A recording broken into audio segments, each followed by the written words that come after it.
Should you borrow against your Bitcoin? We always talk about how companies such as MicroStrategy and Marathon are borrowing money to buy Bitcoin. But how about borrowing money against your Bitcoin to cover life expenses? Oftentimes, we see people on YouTube and on Twitter suggesting the idea that you can borrow against your Bitcoin as a solution for not selling your Bitcoin in order to cover expenses and buy stuff that you need. In this video, I want to tackle this topic from multiple angles. 1. Borrowing against your Bitcoin is effectively giving up your private keys. 2. Borrowing against your Bitcoin could entail high interest rates. 3. Bitcoin is actually a savings technology. So let's get into this topic and cover these points one by one. Firstly, anyone who wants to borrow against Bitcoin, they should understand that in doing so, they will have to give up their private keys. No lender would accept lending you money without having access in one shape or another to your Bitcoin, because in case of a default, they will need to have access to the collateral, which is in this case, Bitcoin. So when people say you should borrow against your Bitcoin instead of actually selling your Bitcoin, they are suggesting that you have to give up your private keys, which is the equivalent of selling your Bitcoin in a Bitcoin perspective. Therefore, are you really not selling your Bitcoin if you're actually giving up your private keys? It's not completely the same, but at the same time it is, because as we all know, and as we always say in Bitcoin, not your keys, not your coins. So when you give up your keys to put it as a collateral, you are essentially no longer owning those coins, because your ownership of Bitcoin is effectively materialized in your ownership of the private keys that allow you to access those Bitcoin. So I think to the most part, it's no different than just selling your Bitcoin.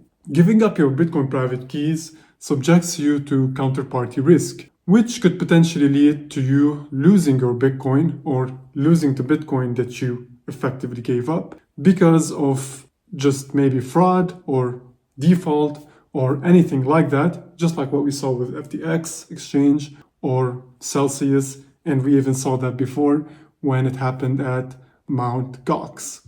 Bitcoin collateral solutions range from straight up giving up your private keys and depositing your coins at a bank or an exchange, or they could be something like a multi-sig setup with escrow. In either cases, you are giving up your private keys, you are giving up your ownership in one way or another, which means that you are effectively losing self-sovereignty over your Bitcoin, which is one of the best and one of the most important features in Bitcoin, which is being self-sovereign with Bitcoin. And this is really what separates Bitcoin from traditional finance. So Bitcoin doesn't actually require guarantees from the government or any other third parties. So when you borrow against your Bitcoin, you lose the feature of self-sovereignty or the guarantee that actually having your own private keys and self-custody provides. Some people say that there's nothing worse than paying taxes on your Bitcoin gains or crypto gains.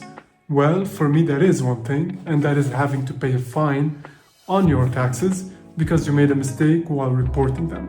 So this is where coin tracking comes into play. You can use coin tracking for reporting your Bitcoin and crypto transactions by importing your transactions from your exchange or from your wallet.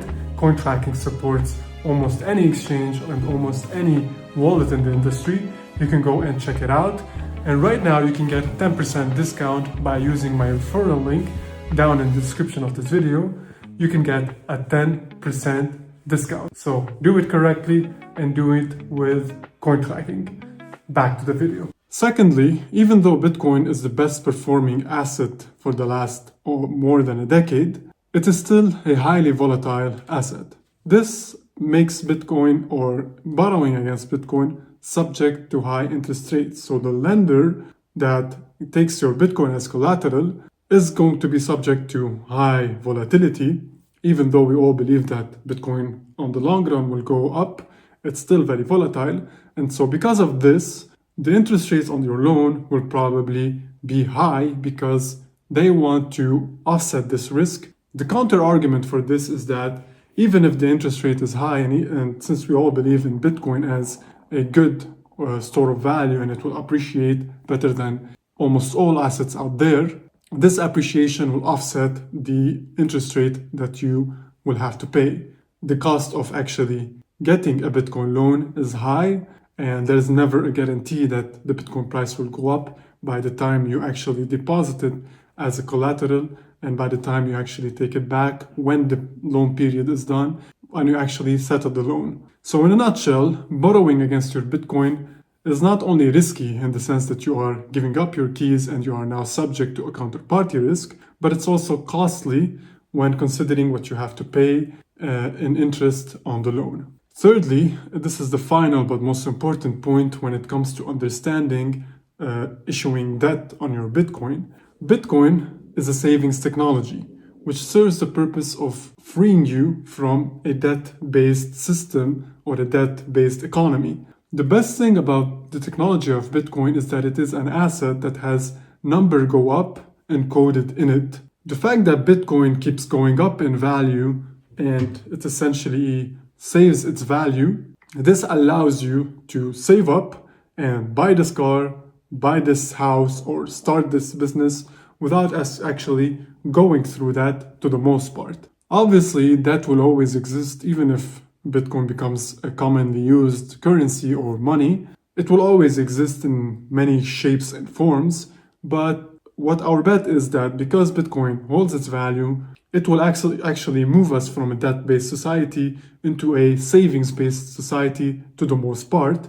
So what we want to do and what Bitcoin wants to achieve is that it wants to take us away from the system of debt into a system of savings. So when you actually take on debt against your Bitcoin, you're actually probably to a certain extent losing the purpose of Bitcoin and what it actually provides you, which is savings that allow you to buy goods and services that you've always wanted to buy, or to start the business that you want to start, or have the investments that you've always wanted to have. So I think that what Bitcoin is actually providing is our ability to move away from debt into a savings society, from a debt-based society into a savings society.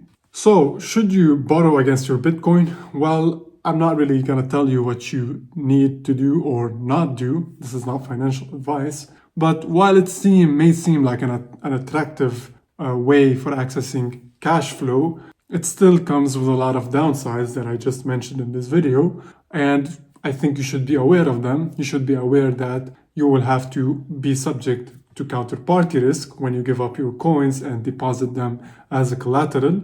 And you should understand that most probably the cost of the loan will be high in the form of high interest rates. And you should understand that from a philosophical perspective, the purpose that Bitcoin is trying to achieve is that it's trying to move you as an individual and thus as a society from a debt-based society or debt-based individual into a savings-based individual and ultimately into a savings-based society. So while borrowing against Bitcoin can actually provide short-term liquidity, it's essential to weigh these factors carefully before making such a decision. That's it for this video. Thank you all for being here. Thank you for clicking on this video. And if you have any questions or have any feedback, leave them down below. If you like this video, please leave a like and subscribe to this channel. And that's it for this video. I'll see you in the next one. Goodbye.